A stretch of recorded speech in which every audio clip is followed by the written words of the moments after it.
মির্জা গালিবের বিখ্যাত একটা চিঠি আপনাদের সামনে তুলে ধরছি। মির্জা গালিব তার চিঠিতে লিখেছেন তার এক বন্ধুকে, আমি শুনেছি তুমি আমাকে অনেক দিন ধরে চিঠি লেখো না।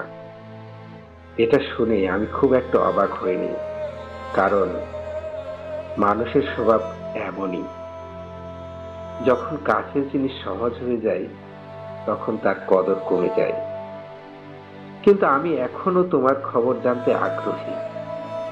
তুমি যদি ব্যস্ত হও, তবু 2 লাইনের একটা চিঠি লেখা কি এত কঠিন?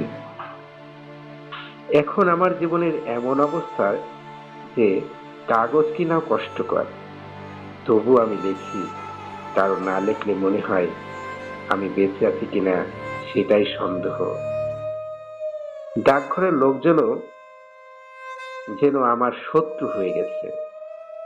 আমার চিঠি কোথায় যায় কে জানে।